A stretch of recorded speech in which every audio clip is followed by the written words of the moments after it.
पौष मास की ठंडक में भक्ति की गर्माहट, हर कथा में है जीवन की राहत। आज का संदेश सुनिए ध्यान लगाकर, धर्म का प्रकाश फैलाएं हम सब मिलकर। ओम आदित्याय नमः। हरे कृष्णा। आज की कथा का आरंभ करें इससे पहले कि कथाएं सुनने के लिए आप लोगों का बहुत बहुत धन्यवाद। उद्धव जी ने कहा, कमल नयन श्री कृष्ण, आप सर्वशक्तिमान हैं। आपकी आज्ञा ही वेद है। उसमें कुछ कर्मों को करने की विधि है और कुछ के करने का निषेध है। यह विधि निषेध कर्मों के गुण और दोष की परीक्षा करके ही तो होता है। वर्णाश्रम भेद, प्रतिलोभ और अनुलोम प्रलोम, सर्ण संस्कार, कर्मों के उपयुक्त एवं अनुपयुक्त द्रव्य, देश, आयु और काल तथा स्वर्ग और नरक के भेदों का बोध भी वेदों से ही होता है। इसमें संदेह नहीं कि आपकी वाणी ही वेद है, परंतु इसमें विधि निषेध ही तो भरा पड़ा है। यदि उसमें गुण और दोषों में भेद करने वाली दृष्टि न हो तो वह प्राणियों का कल्याण करने में समर्थ ही कैसे हो।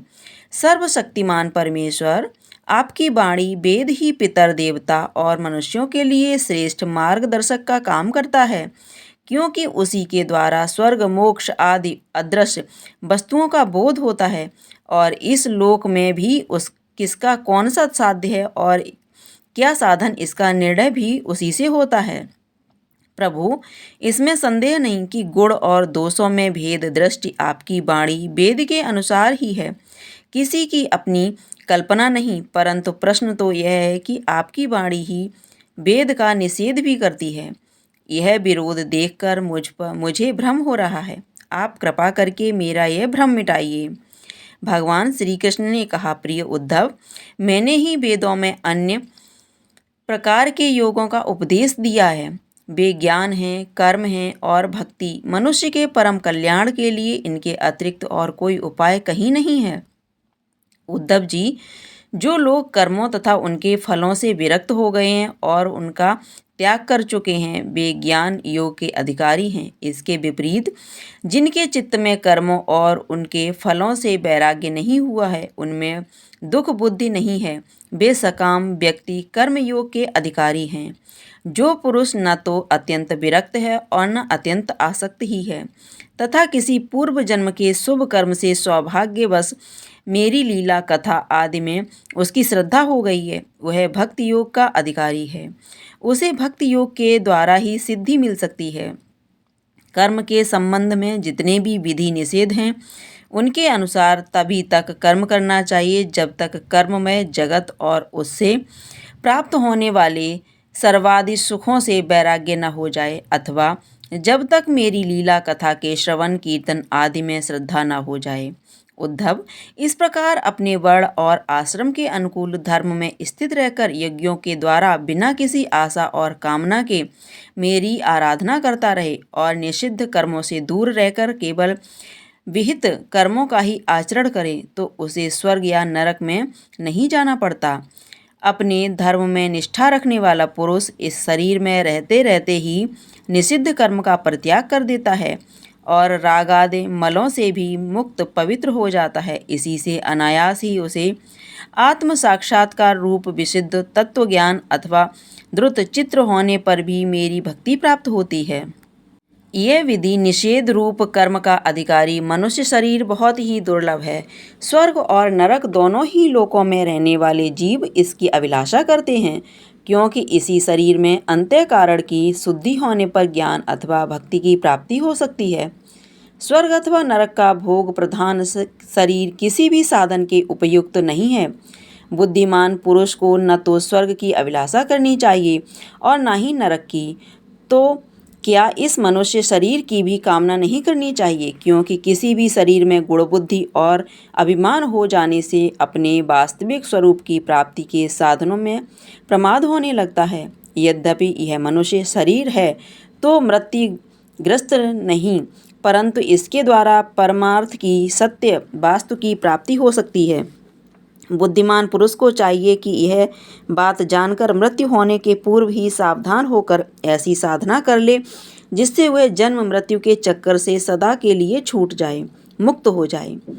यह शरीर एक वृक्ष है, इसमें घोंसला बनाकर जीव रूप पक्षी निवास करता है।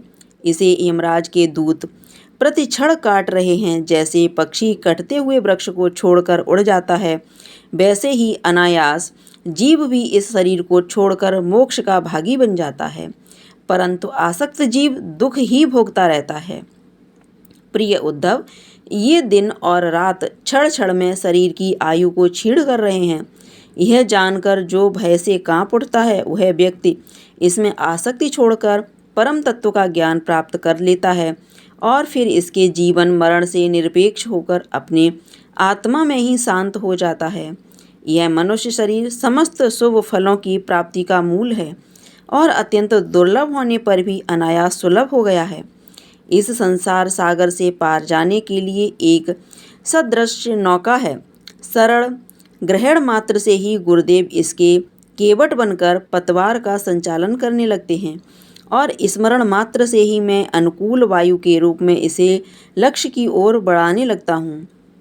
इतनी सुविधा होने पर भी जो शरीर द्वारा संसार सागर से पार नहीं हो पाता, वह तो अपने हाथों अपने आत्मा का हनन अथवा पतन कर रहा है। प्रिय उद्धव, जब पुरुष दोष दर्शन के कारण कर्मों से उद्गिन और विरक्त हो जाए, तब जितेंद्रिय होकर वह योग में स्थित हो जाए और अभ्यास आत्मानुसंधान के द्वारा अपना मन मुझ परमात्मा में निश्चय रूप से लगाए। जिस स्थिति स्थिर करते समय मन चंचल होकर इधर उधर भटकने लगे, तब झटपट बड़ी सावधानी से उसे मनाकर, समझा बुझाकर, फुसलाकर अपने बस में कर लें। इंद्रियों और प्राणों को अपने बस में रखें और मन को एक क्षण के लिए भी स्वतंत्र न छोड़ें। उसकी एक एक चाल, एक एक हरकत देखता रहे। इस प्रकार सत्व संपन्न बुद्धि के द्वारा धीरे धीरे मन को अपने बस में कर लेना चाहिए। जैसे सवार घोड़े को अपने बस में करते समय उसे अपने मनोभाव की पहचान कराना चाहता है, अपनी इच्छा अनुसार उसे चलाना चाहता है और बार बार फुसलाकर उसे अपने बस में कर लेता है, वैसे ही मन को फुसलाकर उसे मीठी मीठी बातें सुनाकर बस में कर लेना भी परम योग है। सांख्य शास्त्र में प्रकृति से लेकर शरीर पर्यंत सृष्टि जो क्रम बतलाया गया है, उसके अनुसार सृष्टि चिंतन करना चाहिए और जिस क्रम से शरीर आदि का प्रकृति में लय बताया गया है, उस प्रकार लय चिंतन करना चाहिए। यह क्रम जब तक जारी रखना चाहिए जब तक मन शांत स्थिर न हो जाए। जो पुरुष संसार से विरक्त हो गया है और जिसे संसार के पदार्थों में दुख बुद्धि हो गई है, वह अपने गुरुजनों के उपदेशों को भली भांति समझकर बार बार अपने स्वरूप ही चिंतन में संलग्न रहता है। इस अभ्यास से बहुत शीघ्र ही उसका मन अपनी वह चंचलता जो अनात्मा शरीर आदि में आत्मबुद्धि करने से हुई है, छोड़ देता है। यम नियम आसन प्राणायाम प्रत्याहार धारणा ध्यान समाधि करने वाली आत्मविद्या से तथा मेरी प्रतिमा की उपासना से अर्थात कर्म योग, ज्ञान योग और भक्ति योग से मन परमात्मा का चिंतन करने लगता है और कोई उपाय नहीं है। उद्धव जी, वैसे तो योगी कभी कोई निंदित कर्म नहीं करता, परंतु यदि कभी उसे प्रमादवश कोई अपराध बन जाए तो योग के द्वारा ही उस पाप को जला डालें। दूसरे प्रायश्चित कभी ना करें। अपने अपने अधिकार में जो निष्ठा है वही गुण कहा गया है। इस गुण दोष और विधि निषेध के विधान से यही तात्पर्य निकलता है कि किसी प्रकार विषय शक्ति परित्याग हो जाए, क्योंकि कर्म तो जन्म से ही अशुद्ध है, अनर्थ मूल है। शास्त्र का तात्पर्य उसका नियंत्रण नियम है। जहाँ तक हो सके प्रवृत्ति का संकोच ही करना चाहिए। जो साधक समस्त कर्मों से विरक्त हो गया है, उनमें बुद्धि रखता है, मेरी लीला कथा के प्रति श्रद्धा हो और यह भी जानता हो कि सभी भोग वासनाएं दुख रूप हैं, किंतु इतना सब जानकर भी जो उनके परित्याग में समर्थ न हो, उसे चाहिए कि उन भोगों को तो भोग ले, परंतु उन्हें सच्चे हृदय दुखजनक समझे और मन ही मन उनकी निंदा करे तथा उसे अपना दुर्भाग्य ही समझे। साथ ही इस दुविधा की स्थिति से छुटकारा पाने के लिए श्रद्धा, दृढ़ निश्चय और प्रेम से मेरा भजन करे। इस प्रकार मेरे बतलाए हुए भक्ति योग द्वारा निरंतर मेरा भजन करने से उस साधक के हृदय में आकर बैठ जाता हूँ और मेरे विराजमान होते ही उसकी हृदय की सारी वासनाएं अपने संस्कारों के साथ नष्ट हो जाती हैं। इस तरह जब उसे सर्व कात्मा साक्षात्कार हो जाता है तब तो उसकी हृदय की गांठ टूट जाती है, उसके सारे संशय छिन्न भिन्न हो जाते हैं और कर्म वासनाएं सर्वथा क्षीण हो जाती हैं।